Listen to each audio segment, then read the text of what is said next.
Welcome back to Bad Luck Garage, guys. We got a new car in the shop today. Been a long time since I messed with one of these guys.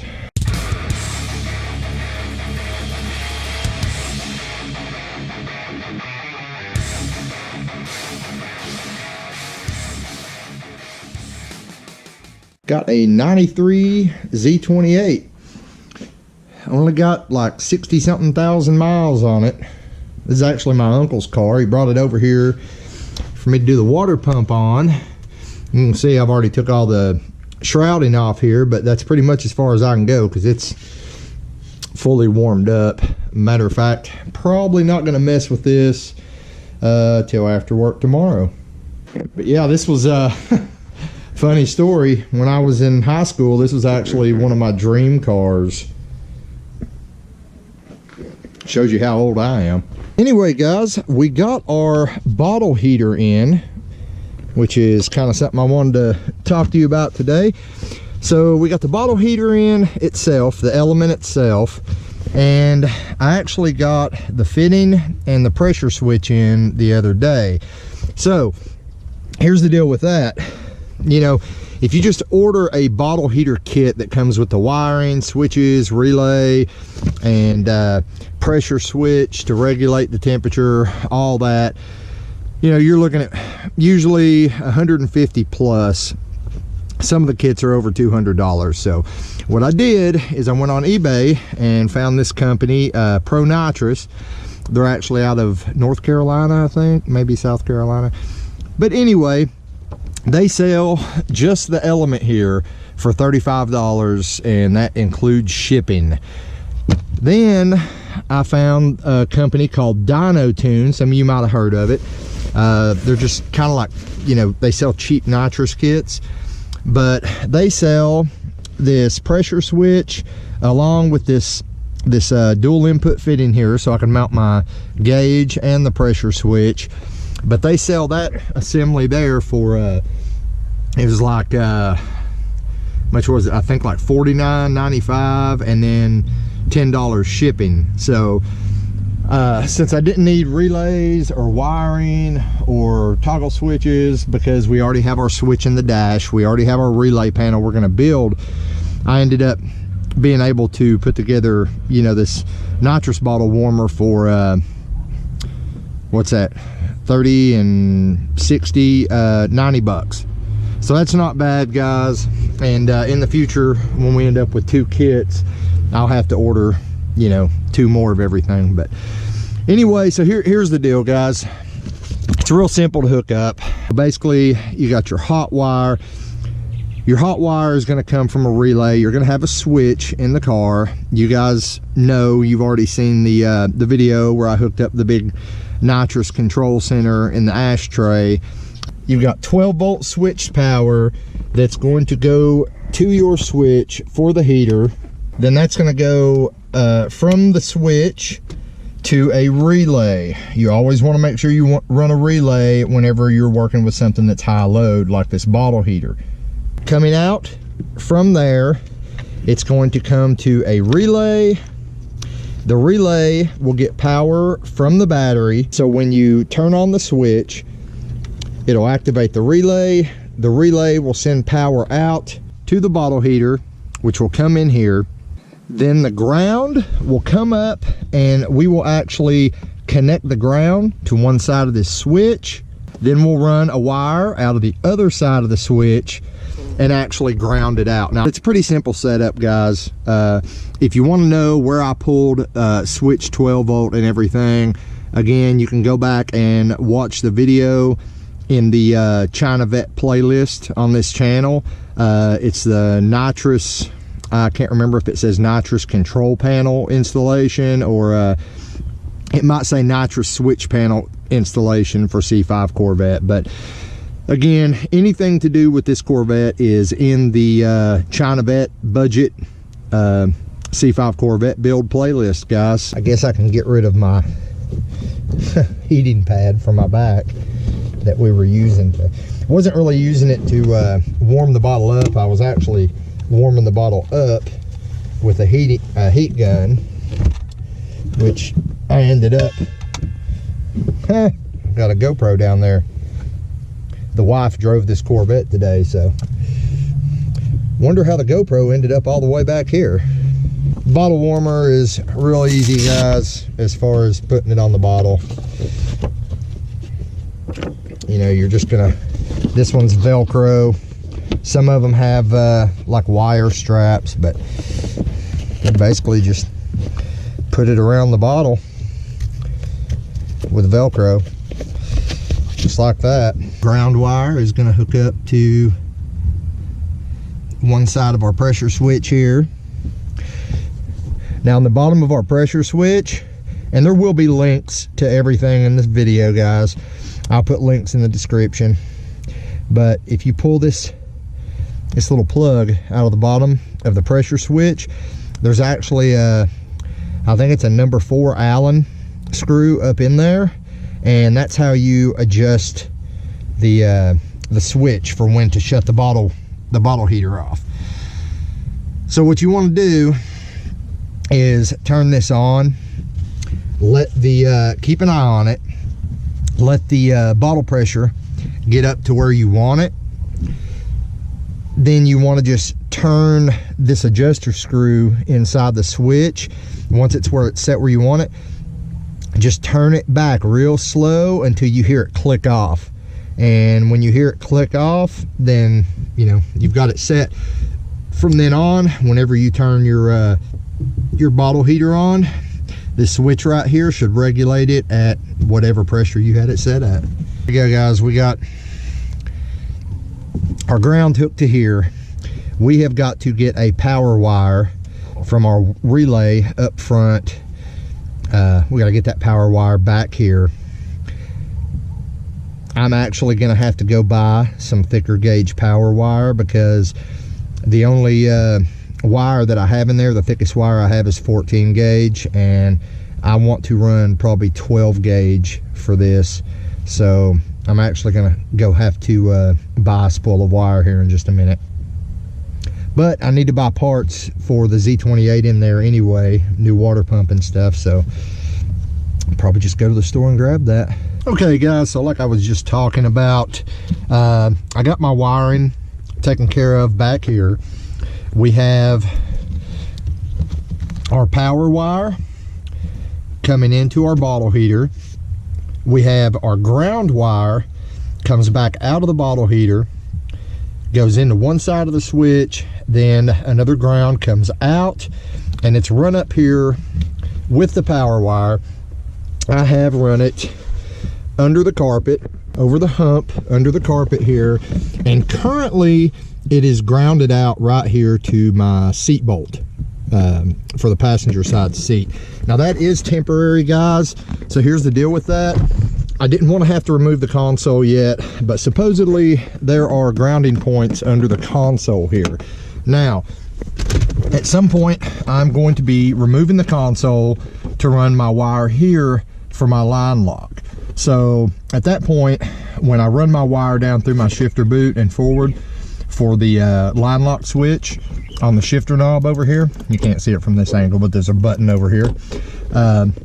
After I do that, while I've got the console out, I will also move that ground into the console there. So ground on the seat's temporary, but also behind here I have our power wire.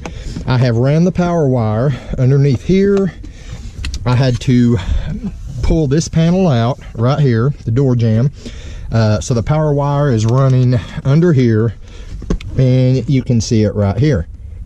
Now, if you guys watch the video on our switch panel install, you know that there is a grommet under here that all of your wiring from inside the car runs through the firewall. Now, I have already kind of pushed some of this wire into the grommet. What I have to do now is I have to remove my battery to get down to the grommet to pull the wire on through. Then, since we still haven't built our relay panel for all our switches that we got going on here, I'm going to temporarily wire in another relay. This is the one we have wired in for the nitrous. I'm going to wire in another relay for the bottle heater. Honestly, I was planning on making the relay slash fuse panel this week to mount above the battery tray and get all our wiring straight. But unfortunately, my uncle brought the Z28 over, so I'm going to have to focus some attention on it. And that's why I'm just going to temporarily wire in another relay for this bottle heater at the moment. Now, I also want to say, I know some of you have made the comment that you don't like watching me work on other people's cars, so I don't know if I'm going to make it a how-to video on the water pump or not. I may not, but the fact of the matter is, guys, when, you know, a family member or something brings a car over here, I do make money working on their vehicles, so that is what allows me to buy more parts for my vehicles. So you know, it's kind of a catch-22, guys. I can't work on this if I don't have the money from working on that.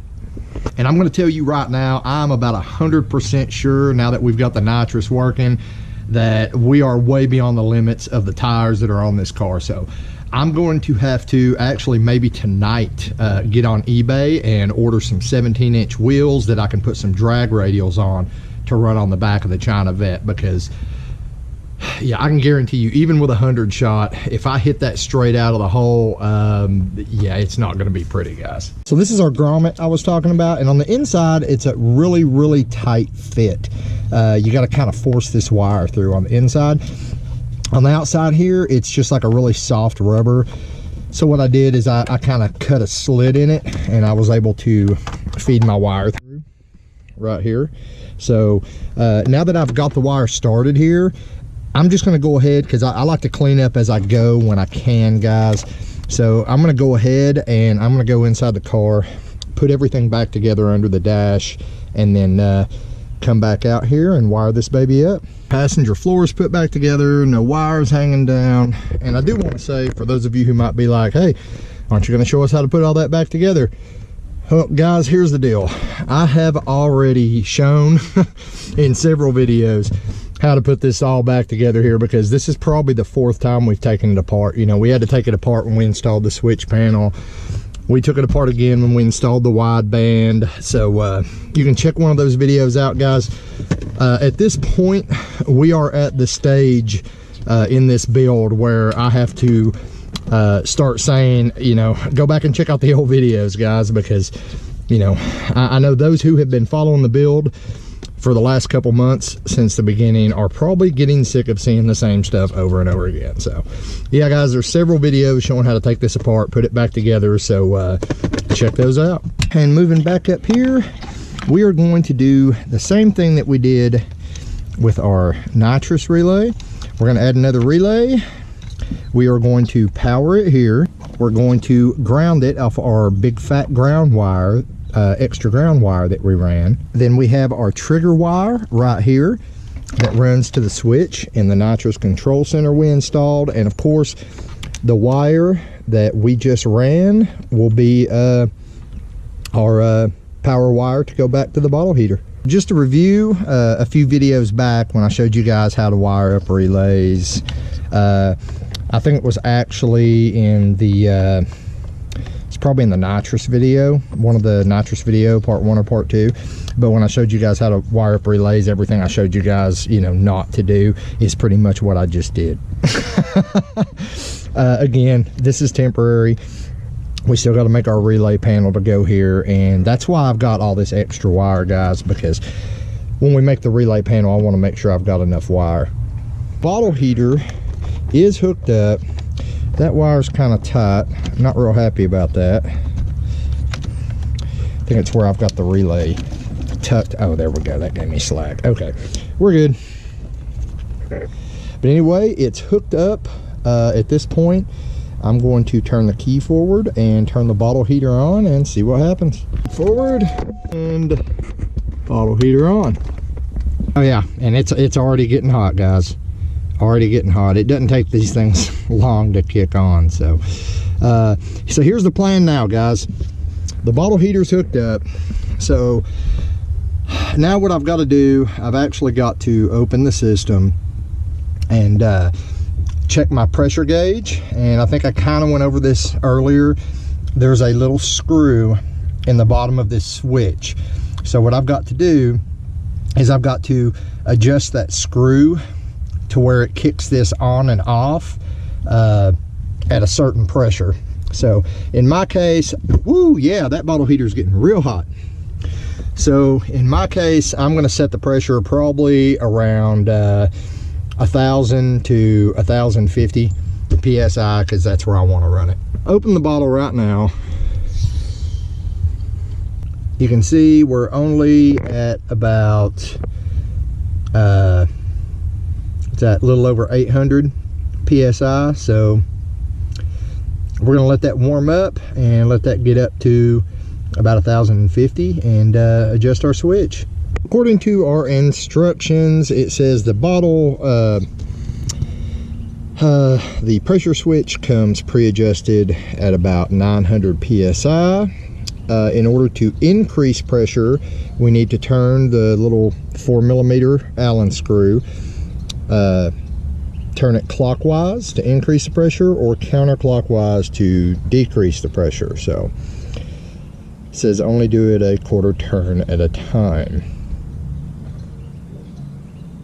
All right, and it looks like we have actually been holding right below 900 for a while. So I'm kind of thinking that's probably where it's set at, guys. So I'm actually going to turn it up a little bit. All right, guys, it is getting dark out here. You know, I was doing this after work, but you can see we're right up at 1,000, and I'm not sure if the switch shut off or not, but it's been about 15-20 minutes. So I'll just have to check on it another time. I want to get this video finished so I can go ahead and get it uploaded. I haven't made one in a few days. So anyway, the bottle heater is working, and it gets really hot, guys, really hot. I could cuddle with this bottle to keep me warm right now. I've got the heater mounted at the bottom of the bottle, but the whole bottle is nice and toasty. All right, guys, so the bottle heater's installed. I think I've got it set where it needs to be, but I'm going to wait till I've got a little more time with it. You know, sometimes it takes a little longer to heat up. I need to make sure it's shutting off at exactly the right spot. The problem is the way I've got the bottle mounted in there, I can't really get an Allen wrench on there to adjust the pressure switch unless I unplug one side. So the whole trying to turn it till it clicks off thing isn't going to work for me because, well, I can't turn it till it clicks off because I have to unplug it to turn it. So anyway, not a big deal. We'll get that figured out. What's important is I've got the bottle heater wired up temporarily now, so I can heat my bottle up, get it up to temp. Also, I need to weigh the bottle that's in there to see. There can't be more than a couple pounds left in there, guys. We know we got just a hair over 6 pounds in the NX bottle behind me. So what I'd like to do, in case you guys don't know, you can transfer nitrous from one bottle to the other. What you do is the bottle you want to transfer it to, you try to freeze it to get it as cold as possible to drop the temperature, and the bottle that you're transferring from, what you're going to do is heat it up as hot as you can get it to try to get the pressure up, you know, close to 1200 psi if you can, which is the red zone on a lot of gauges. But once you do that, you can pretty much just run a line between them and open both the valves, and the hot bottle will dump into the cold bottle, if that makes sense. So what I'd like to do is combine bottles, take the bottle that's in there right now, get it heated up, freeze this one, you know, so I can take this one. Like I said, it's got about 6 pounds in it right now. You know, maybe we'll have 7 or 8 pounds in it when I get done, and then we can take the other bottle and just go get it filled. Now tomorrow I do have to get to work on this Z28 here. We are doing the water pump. I'm going to try to fill the air conditioner on it. He said that my cousin tried to fill it, but he was having problems. It wouldn't take. So I might have to figure out what's going on there. And also my aunt thinks it's got some blown speakers, so I'm checking that out. But like I said earlier in the video, guys, I have to work on other cars to have money to work on mine. So that's kind of what we're doing here. So I can do this one of two ways. I want you guys to comment. Let me know what you want me to do.